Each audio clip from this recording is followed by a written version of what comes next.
Good afternoon. Welcome to Tribune News on Q, your go-to afternoon news source only here at Daily Tribune. We're live on Daily Tribune's Facebook page, Daily Tribune page on YouTube, and at Daily Tribune Official on TikTok.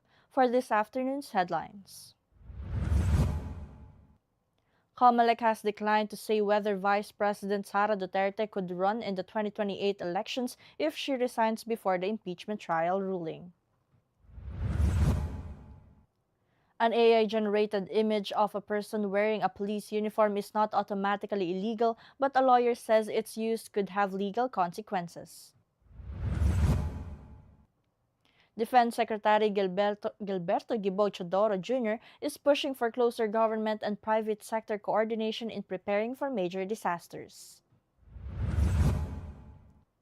Malacanang says it is open to proposals to ban social media and gaming platforms considered harmful to Filipinos, particularly children, but says the matter still needs further study. An OVP official told the impeachment court that Vice President Sara Duterte's office initially sought 250 million pesos in confidential and intelligence funds in 2022 without detailed plans or computations attached. Pagcor plans to launch an app that will help online gamers identify licensed platforms and avoid illegal operators. Hollywood and music stars are mourning country music icon Dolly Parton, who died at 80. Kai Soto is back with Gilas Pilipinas, fully healthy and ready to help the national team keep its FIBA World Cup hopes alive.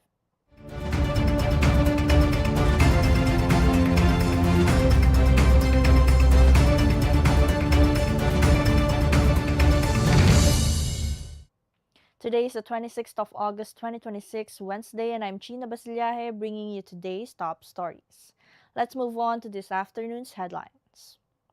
The Commission on Elections has declined to comment on whether Vice President Sara Duterte would remain eligible to run in the 2028 elections if she resigns before the impeachment trial ends. Comelec Chairman George Erwin Garcia said a conviction by the impeachment court would result in perpetual disqualification from public office. He said Duterte's eligibility could depend on whether the impeachment trial continues after a possible resignation.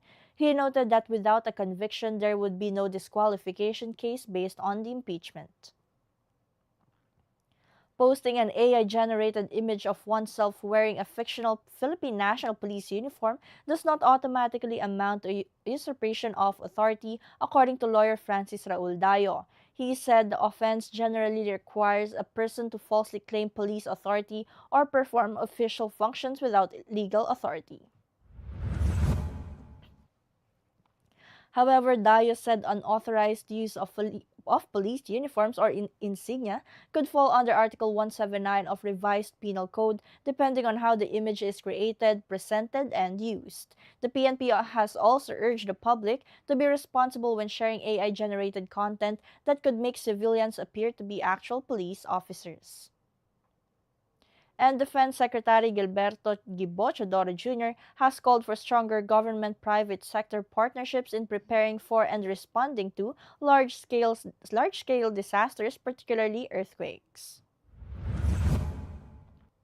Secretary Chodoro said authorities should focus on anticipating disasters, prepositioning supplies, and protecting critical infrastructure and essential services.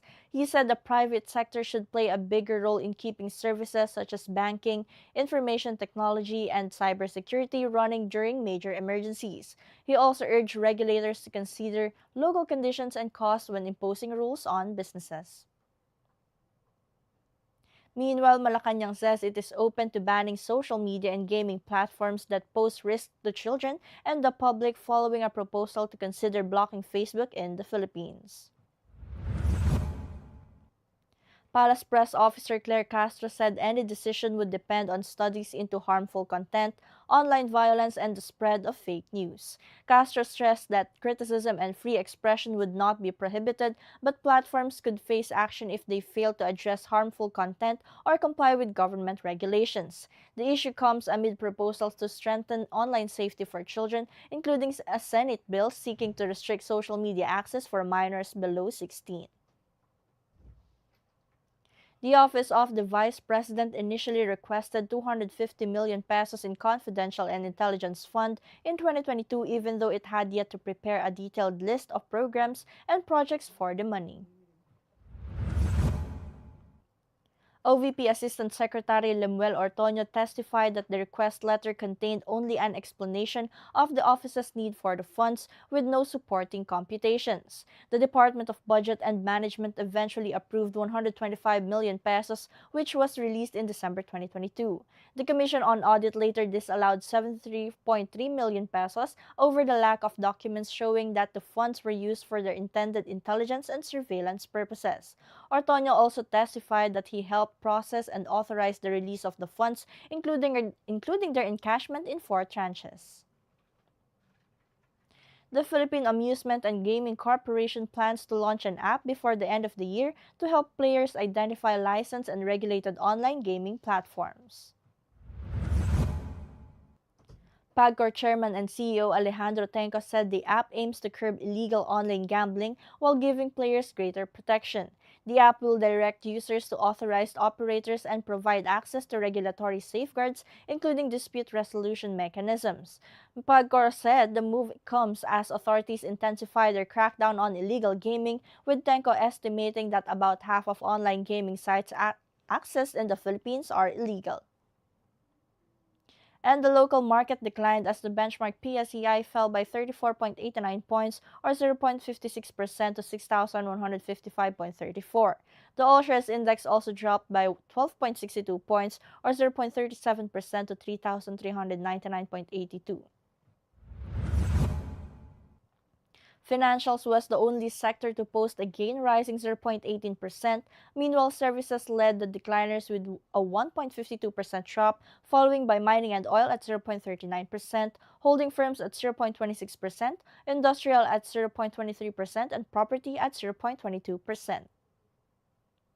Hollywood and music stars are paying tribute to legendary performer and songwriter Dolly Parton, who died on August 25 at the age of 80. Stars including Jane Fonda, Lily Tomlin, Reba McEntire, and Julia Roberts remembered Parton for her music, generosity, and lasting influence.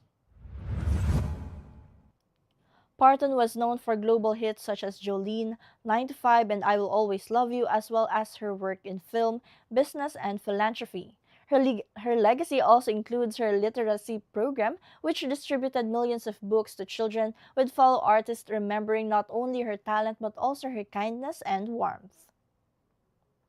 Fully healthy after a series of injuries, Kai Soto is set to make his return to Gilas Pilipinas after a 2-year absence. The 7'3" center will reinforce the Philippines in its upcoming Asian qualifiers games against Jordan and Iran at the Mall of Asia Arena.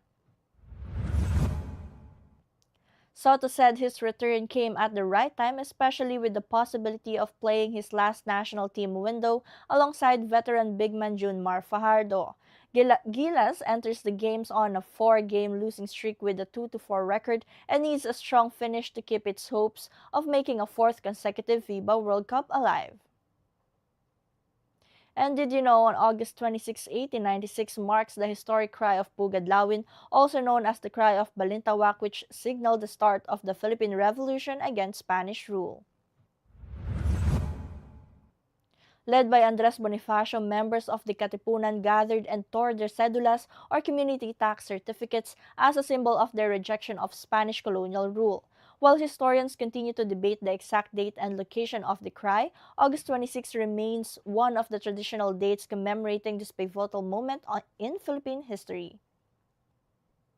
And this viral TikTok video by content creator Waldy gives a hilarious POV breakdown of what happens when you hire him as your wedding videographer and all he brings are his trusty Meta Smart glasses. Without needing an entire production crew or heavy equipment, he hilariously roleplays directing the couple himself.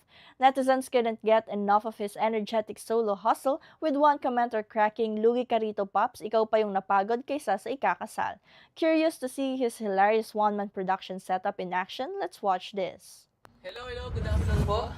And congratulations po sa inyong dalawa. I will be your videographer po for your wedding. Dito na pala. Nasaan mga kasama mo? Ako lang po mag-isa. Nakalimutan mo ata camera mo. Hindi. Dala ko po. Okay, we will start in 3, 2, 1. Kaway. Kaway daw, babe. Ay! Wedding ring po, wedding ring.